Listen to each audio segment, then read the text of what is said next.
Mongo na chombo. Motete pala.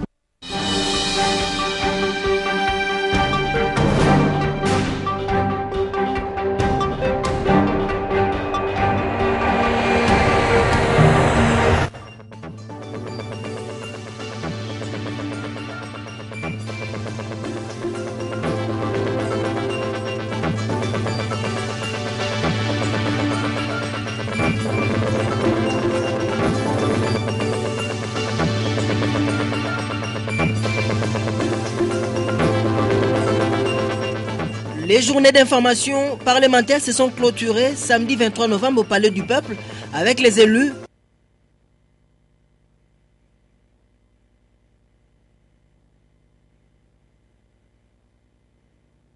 Parlementaires belges, sénégalais, congolais. Les échanges ont été axés autour du contrôle parlementaire pour la culture de redevabilité au peuple. La rentrée judiciaire a eu lieu ce samedi 23 novembre 2013 à la Cour suprême de justice. C'est en présence du speaker de l'Assemblée nationale, Obé Minakou. Antenne A, le journal Alain Kyuka Mbambi. Merci d'être avec nous ce soir, madame, monsieur, bonsoir. Bienvenue à cette grande édition du journal télévisé sur Antenne A. Eh bien, comme nous l'avons dit au sommaire de ce journal, c'est aujourd'hui samedi 23 novembre qu'a eu lieu la rentrée parlementaire à la Cour suprême de justice. La cérémonie solennelle et publique s'est déroulée en présence du président de l'Assemblée nationale, Obé Minakou, représentant personnel du chef de l'État. Reportage Sylvie Fortuné Mboula. C'était au cours d'une cérémonie solennelle et publique que le membre du corps judiciaire ont rehaussé à cette rentrée. Maître Matadi Nenga, représentant du bâtonnier national, a axé son exposé sur la jurisprudence. Elle est utile et d'utilité publique. Il a défini la jurisprudence comme l'ensemble des décisions de justice, soit dans une branche de droit, soit dans une matière quelconque. Le procureur général de la République, Floribert Kabange-Numbi, pour sa part, a orienté son allocution sur les libertés individuelles et la détention préventive. Il a rappelé que cette détention préventive facilite l'instruction et assure la sécurité publique de l'inculpé. Prenons la parole à son tour. Le premier président de la Cour suprême de justice, Jérôme Kitoko Kimpele, a rendu un hommage mérité au président de la République, le magistrat suprême, pour son implication à la bonne marche de l'appareil judiciaire en République démocratique du Congo et aussi pour le retour de la paix à l'est du pays. Dans son exposé, le premier président de la plus haute instance judiciaire a parlé de l'action en justice ainsi que son irrécevabilité. Il l'a définie comme une liberté fondamentale pour chaque individu. L'irrécevabilité de l'action en justice arrive lorsque la personne qui a pris l'initiative fait preuve d'un défaut de qualité et le non-respect de délai de la procédure. Ainsi, la rentrée judiciaire 2014 a été effective ce samedi 23 novembre à la Cour suprême de justice. Et c'est le premier vice-président de l'Assemblée nationale, Charles Mwando, qui a clôturé ce samedi 23 novembre les journées d'information parlementaire autour du thème contrôle parlementaire. Dans les échanges, outre le professeur Mambi Moulumba et Mampouya, les élus députés nationaux et sénateurs ont été heureux de suivre l'honorable Aïssata Sall du Sénégal. Eric Izami, Blaise Lunda, reportage.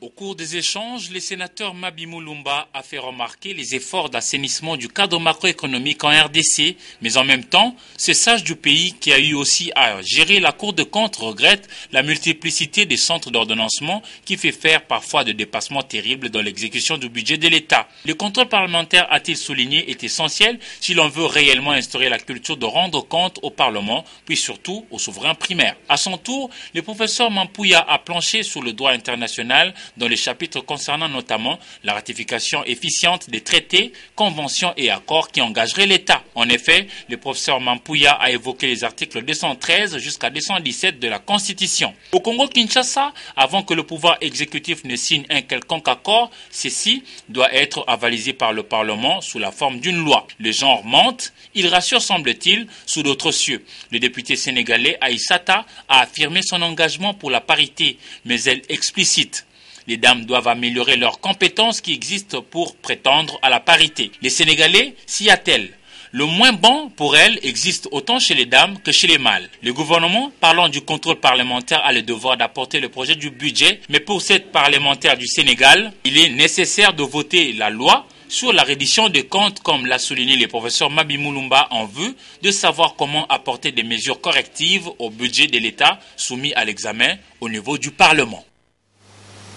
Et justement, les élus députés nationaux et sénateurs congolais avec leurs collègues députés sénégalais et belges ont partagé des expériences sur le rôle du contrôle parlementaire. Suivez plutôt le deuxième vice-président de l'Assemblée nationale de la RDC au micro de Eric Izami et Blaise Lunda. Oui, je crois que les députés congolais ont appris quelque chose, mais ils ont eu aussi à apprendre aux autres quelque chose. Je pense que ces journées parlementaires augurent d'autres journées.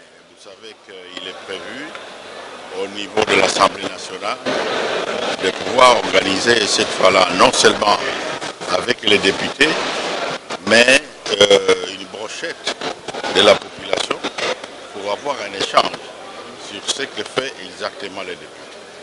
Donc aujourd'hui, je crois que le président d'ailleurs l'a démontré hier en restant pratiquement plus de 3 heures.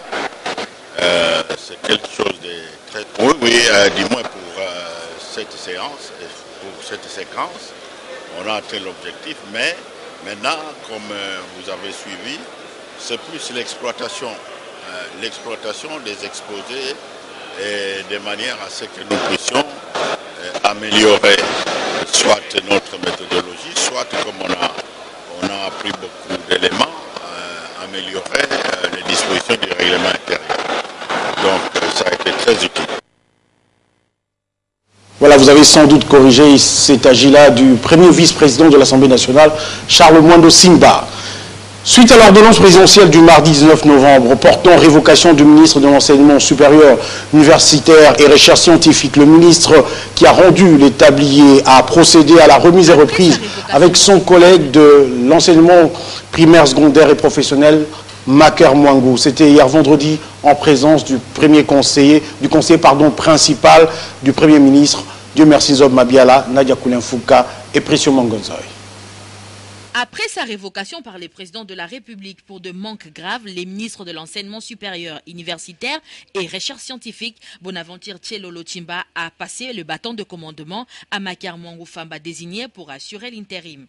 Avant la cérémonie des remises et reprises, les deux partis entrant et sortant se sont entretenus à huis clos. Bien après, ils ont retrouvé les membres de 2 cabinets pour la cérémonie précitée.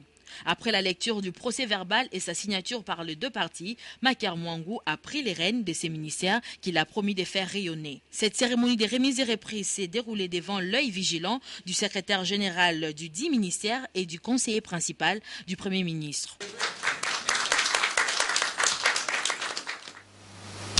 Est-ce la fin programmée des taxibus appelés communément les 207 ? Eh bien, c'est du moins ce qui apparaît après la signature ce samedi 23 novembre d'un contrat d'acquisition de 250 minibus entre le gouvernement et la société Central Motors Kinshasa. Ce contrat concerne le transport en commun et la mise en place d'une usine de montage et d'assemblage de véhicules. Ces minibus s'obtiennent moyennant certaines conditions et le remboursement s'étale sur 5 ans. Et pour être éligible à ce programme, il faut simplement être membre de l'APVECO, entendez, Association de propriétaires de véhicules pour transport en commun. Dieu merci Zob Mabiala et Blaise Lunda nous en parlent. La problématique des transports en commun à Kinshasa a toujours été l'épine au pied de tous les gouvernements successifs en RD Congo. Raison pour laquelle le ministre des Transports et Voies des Communications, Justin Kalumba, a signé un contrat d'acquisition de 250 minibus avec la société Central Motors Kinshasa en faveur des opérateurs privés du transport en commun. Pour le ministre, ces minibus vont non seulement améliorer sensiblement les conditions de mobilité, mais signer aussi un certificat de décès des 207, appelé communément esprit de mort. Plusieurs raisons ont milité en faveur de cette option. Je m'en vais les citer. D'abord, la ferme volonté du gouvernement d'éradiquer les phénomènes esprit de mort qui hantent les routes de Kinshasa. Ensuite, l'objectif du gouvernement consistant à réduire de 50% la mortalité routière d'ici la fin du quinquennat.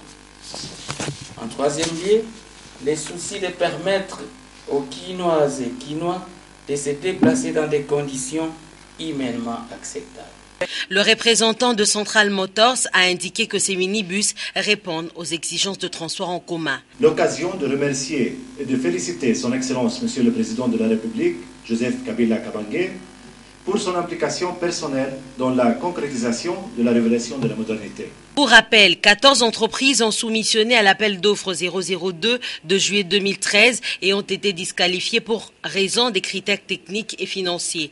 Autre temps fort de cette cérémonie, c'est la signature d'un contrat d'implantation d'une usine de montage et d'assemblage des véhicules entre le ministre des Transports, celui des Finances et la firme coréenne Hyundai visant à renouveler le parc d'autobus en transport en commun.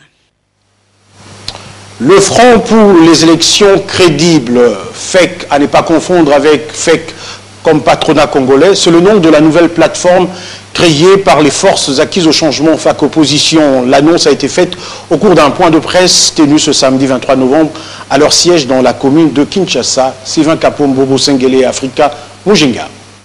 La participation de l'opposition politique au futur gouvernement de cohésion nationale tel qu'annoncé par le président de la République, Joseph Kabila, a été saluée par les FAC opposition. Néanmoins, cette plateforme politique estime que cette décision risquerait d'être un appât pour la détourner des véritables enjeux. Luttant pour dire non à la gestion de l'administration électorale dirigée par l'abbé Apollinaire Malou Malou, les FAC opposition ont annoncé à la presse la création de leur nouvelle plateforme dénommée FEC, entendez Front pour les élections crédibles. Question, est-ce que le FEC pourra relever le nombre de défis liés à l'organisation des prochaines élections de 2016? Les FAC opposition disent oui.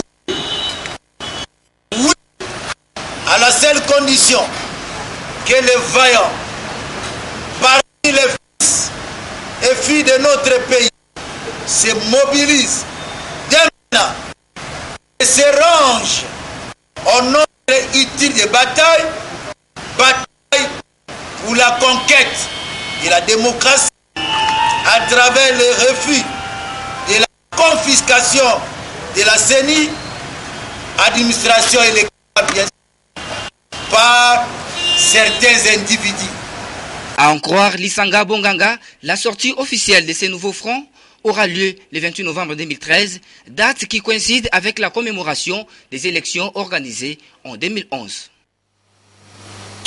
Quand la santé rime avec les télécommunications, eh bien RTL Santé Info, c'est le nouveau service que la société des télécommunications RTL Congo a présenté hier après-midi au salon Lumbashi du Grand Hôtel Kinshasa. Il suffit pour l'abonné malade d'appeler le 3535. Avec 50 unités, il peut donc s'entretenir avec un médecin en ligne qui va l'orienter pour des premiers soins avant bien sûr de se rendre à l'hôpital. Dieu merci Zob Mabiala, Nadia Koulinfouka et David Tembeli nous en parlent.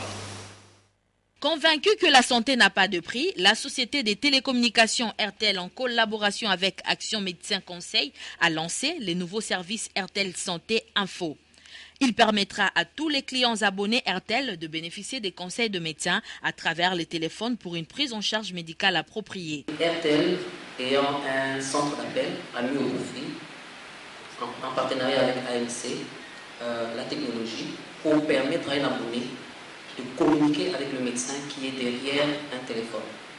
Cela se passe de la même manière quand un abonné a un problème, il appelle le centre d'appel pour poser son problème. De la même manière, l'abonné va appeler le 3535 et un médecin va répondre à son appel. L'abonné va poser son problème et le médecin derrière va essayer de l'orienter. C'est très simple. Vous prenez votre téléphone, vous composez le 3535, vous lancez votre appel. Directement, le médecin qui est derrière vous reçoit et vous pose une à deux questions pour pouvoir identifier votre problème et vous donner un conseil. Quels sont les autres avantages qu'offrent ces services? L'action d'aujourd'hui marque une grande révolution dans les secteurs de télécommunications en République démocratique du Congo, en ce qu'RTL donne une nouvelle dimension en mettant les nouvelles technologies de l'information et de la communication au service de la santé pour tous. Opérateur les plus innovants, RTL a toujours su apporter en premier les produits et services les plus pertinents qui contribuent à l'amélioration des conditions de vie des populations par son réseau. Nous sommes donc très heureux d'annoncer cette nouvelle offre que tous nos clients de la République démocratique du Congo pourront trouver à travers nos services et aussi en bénéficier par des appels téléphoniques. À dater de ce 22 novembre jusqu'au 22 décembre prochain, les appels sont gratuits. Bien après, il suffira de composer les 35-35 à 50 unités pour qu'un médecin puisse être à votre écoute. Dans bientôt, RTL compte lancer une vidéo appel, toujours dans les soucis des données, le meilleur à ses abonnés. Qui dit mieux? Voilà qui nous amène à parler culture à présent. Les mélomanes et autres amoureux du rap vont se régaler en cette fin d'année 2013 avec le groupe Fatima CIA. Ce groupe séjourne à Kinshasa depuis près de 2 semaines pour livrer une série de productions. Magali Sissi et Richard Masoulama pour le reportage. Il a marqué toute une génération par ses mélodies et des reprises mettant en évidence le hip-hop, style de musique prise par les jeunes branchés des années 90.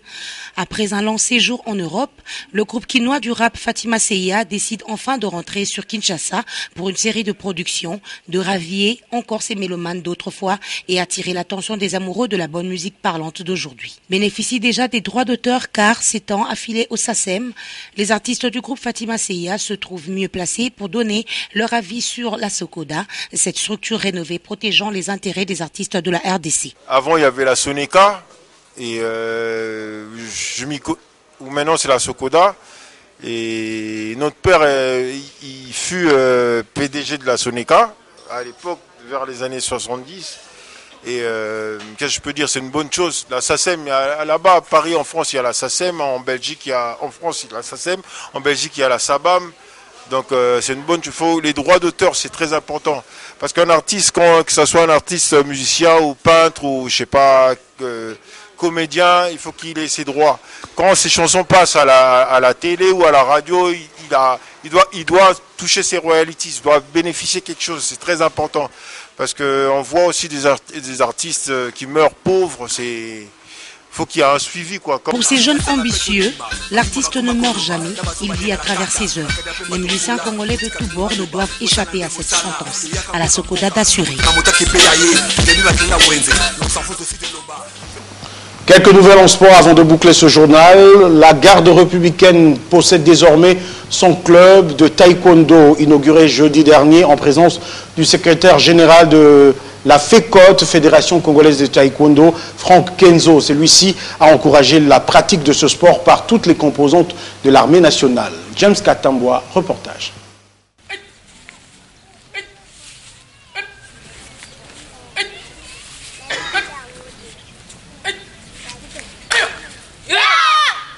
Je suis très content de voir de mes propres yeux ce que nos forces armées sont en train d'envisager pour l'avenir de notre sport. Ici, c'est un club de taekwondo qui est situé en plein Kachach. Ce club qui est un club de taekwondo. Et donc, la fédération a décidé d'appuyer. Vous savez ce qui sont les sports de combat. Et donc, la fédération de taekwondo est décidé à appuyer ce club de taekwondo de la garde républicaine. Dans quelques jours, c'est déjà Mbandaka. Est-ce que le club de taekwondo garde républicaine pourra en faire partie? Oui, je crois que c'est le taekwondo club GR qui va représenter les forces armées à ce championnat national en Mbandaka. Ce n'est plus un secret. Peut-être un mot à d'autres clubs qui semblent un peu traîner les pas par rapport à ce que vous avez dit. D'abord, aux militaires, je souhaiterais que la prochaine fois que je passerai ici, qu'il y ait plus de 1000 éléments, 1000 pratiquants pour que à leur tour au niveau de cette unité qu'ils aient l'occasion d'organiser des compétitions inter je veux dire bataillon ou inter unité. Et donc j'invite ceux qui sont de cette unité de s'approprier cette idée d'encadrement de la jeunesse, de la formation des militaires même. Et je crois que ce sera faire œuvre utile pour notre pays. Le maître de taekwondo qui s'est éteint aujourd'hui, peu de temps sera mis en terre. Un mot peut-être à la famille taekwondoïste. Je crois que tout ce que je vais dire, c'est que son âme repose en paix. Merci. Moi, c'est le colonel Tamba Tiama Vang, Apache. Je suis T3, chef T3 de la garde républicaine. Dans mes attributions, dans une de mes actions, voulais-je dire, je m'occupe aussi de l'éducation physique et sport. C'est dans ce cadre que le commandant de la garde Banzé, Didier Donné, m'a délégué pour le représenter ici, parce que lui, il est un peu empêché pour les raisons de service. Le représenter ici dans la cérémonie de remise des équipements que vous venez de faire. Je voulais vous dire que dans la garde républicaine, le sport occupe une place de choix. Cela se justifie par la présence de plusieurs disciplines sportives. C'est seulement le taekwondo, il y a le football, il y a le volley, il y a le handball et quelques sports de combat tels que le taekwondo, la boxe, Face au geste que vous venez de poser, nous vous remercions sincèrement au nom du commandant de la garde républicaine. C'est un apport vraiment considérable pour l'épanouissement de cette discipline sportive dans l'environnement.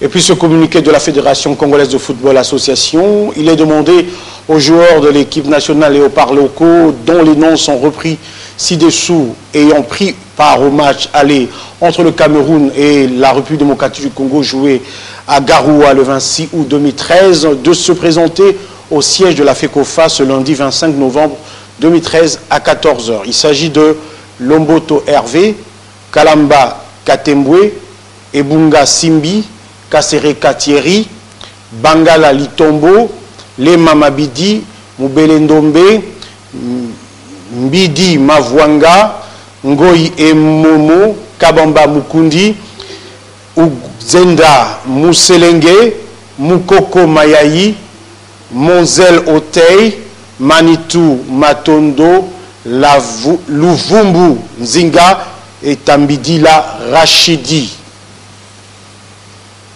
Plus que quelques semaines nous séparent d'un grand événement sportif à l'est du pays. Il s'agit du championnat national de judo qui va avoir lieu à Bukavu, capitale du Sud Kivu. Du côté de la fédération de judo, il a été mis les bouchées doubles pour réussir ce pari. Papi Katasiri Gomulopo pour ce reportage. Plus que quelques semaines nous séparent du grand rendez-vous de l'est du pays de cette année 2013. Il s'agit de ce quadruple événement. Le championnat national de judo, l'Open international de judo qui réunira 3 nations, les RDC, le Burundi et le Rwanda, les élections au sein de la Fédération nationale congolaise de judo, ainsi que l'opération humanitaire auprès des populations de l'Est meurtries par la guerre. Ces 4 méga événements vont se tenir à partir déjà du 15 décembre dans les 2 capitales du Grand Kivu, la ville de Goma et celle de Bukavu. Du côté de la FENACOJI, que disent de maître Francis Bimwala Wamba, on met les bouchées doubles pour faire de ces rendez-vous de la jeunesse de la sous-région belle et historique. Francis Bimwala et l'ensemble de son comité mettent tous les atouts de leur côté pour réussir ces paris. Après avoir reçu un don important de matériel de la part de la Fédération internationale de judo, Bimwala Francis a fait la ronde des personnalités et bienfaiteurs pour expliquer le pourquoi de ces dons et l'essence de l'organisation de ces moments historiques. D'abord, le boulevard du 30 juin où siège Banza Baudouin Moukala Isungu, séance tenante le numéro 1 du sport congolais, a félicité la FENACOJI et a encouragé cette fédération à organiser son championnat ainsi que les élections en son sein. Ensuite, Francis Bimwala Wamba aura un tête-à-tête avec Modeste Batilou Kwebo, ministre de l'Emploi, Travail et Prévoyance sociale. En sa qualité du notable de la ville de Bukavu, le leader du Sud Kivu a salué l'initiative et a promis d'apporter tout son soutien à la tenue de cette compétition. Un honneur, mais aussi une reconnaissance, parce que la fédération au niveau national ait choisi d'organiser cette grande compétition au Sud Kivu. Nous allons nous impliquer en tant que notable et en tant qu'originaire de cette province. Moi, je ne peux qu'encourager l'initiative. Dans sa ronde, Francis Bimwala Wamba a voulu partager ces bons moments avec la ville de Kinshasa. Plus de 30 minutes avec le ministre provincial Godard Motsemona dans son bureau pour convaincre les autorités de la ville. À l'issue de l'entretien, Francis Bimwala Wamba convainc Godard Motsemona qui adhère à son idéologie. Le satisfecit de Godard Motemona aura un écho auprès du premier citoyen de la ville, André Kimbuta Yango, qui apporte tout son soutien à la FENACOJI et au judo congolais. Absolument, vous pouvez approcher le président de la fédération Bimwala. Nous avons aussi un grand projet par rapport à ça. Là, j'en profite pour signaler que cette fédération a accepté de nous accompagner dans l'encadrement de ce Koulouna par rapport aux jeunes judoka, catcheurs, ainsi de suite. Moi, je crois que c'est également ça. J'ai dit le sport en général. Hein. Là, nous avons le football et l'extension est là. Nous sommes en pourparlers avec d'autres fédérations. Certains moyens que la ville utilise pour l'encadrement de la jeunesse, et c'est pour l'avenir de notre ville de Kinshasa. Avec tous ces soutiens, détails et des marques, a ajouté celui de Marcelin Chisambo, gouverneur de la province haute, la Fédération nationale congolaise de judo peut lentement mais sûrement organiser son championnat ainsi que faire les choix des nouveaux animateurs en son sein, en route vers Bukavu. Paris gagné. Voilà, en ce moment où nous bouclons ce journal, les regards de tous les Congolais sont tournés vers Tunis où se joue